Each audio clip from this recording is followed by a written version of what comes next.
Hi అండి. ఇవాళ మేము తెలుసా తెలుగు కిచెన్ అనే హోటల్కి వచ్చాం. ఇదంతా అదేనండి. ఇక్కడ ఒక గమ్మత్తైన పెయింటింగ్స్ ఉన్నాయి. వాటి పేరే చెరియల్ పెయింటింగ్స్. ఈ చెరియల్ పెయింటింగ్స్ చూడండి ఎంత బాగున్నాయో. ఇక్కడ మనం దసరాలో చేసేటటువంటి బతుకమ్మ పూలు, బతుకమ్మ పండగ, మరి బతుకమ్మ కోసం వెళ్ళేది, అలానే ఇక్కడ బతుకమ్మను తయారు చేయటం, ఆ పోతురాజు, ఇంకా అసలు ఇవన్నీ కూడా చెరక. ఇది ఎప్పుడైనా మీరు చూసారా?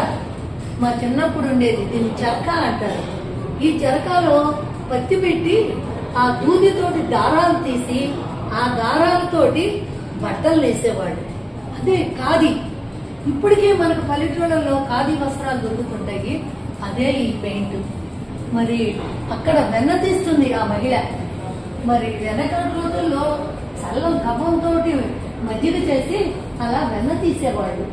పాలు పొంగలు పెట్టడం, ఆవులకు మేత, దూడ తాగటం, పాలు తీయటం, మరి ఇక్కడ నాట్లు వేయటం, ఇవన్నీ కూడా ఈ పెయింటింగ్స్ చూస్తూ ఉంటే అసలు ఇవి ఎక్కడికో మనం తీసుకెళ్లిపోతాయి. చూస్తున్నారు కదా, ఇది ఎక్కడుందనుకుంటున్నారు? ఇక్కడేనండి, కోకాపేట దగ్గరలో ఉన్న తెలుసా తెలుగు కిచెన్ అనే హోటల్లో, అనే రెస్టారెంట్ లో ఈ పెయింటింగ్స్ అన్ని ఉన్నాయి. మీరు ఎప్పుడైనా సరే అక్కడికి భోజనానికి వెళ్ళారనుకోండి, లంచ్ కో డిన్నర్ కో వెళ్తుంటారు కదా, వెళ్ళినప్పుడు మీరు అవి చూడండి. చూస్తే మీకు అర్థమైపోతాయి. అసలు ఈ కళారూపాలు నేను ఎంతవరకు ఎక్కడా చూడలేదు.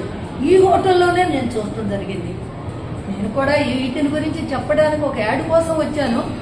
దాంతో పాటు నాకు చాలా మనసుకు అత్తుకుపోయినటువంటి పెయింటింగ్స్ గురించి చెప్పాలనిపించింది. దాని గురించి కూడా మీకు తెలియజేస్తున్నాను. చూస్తారు కదూ.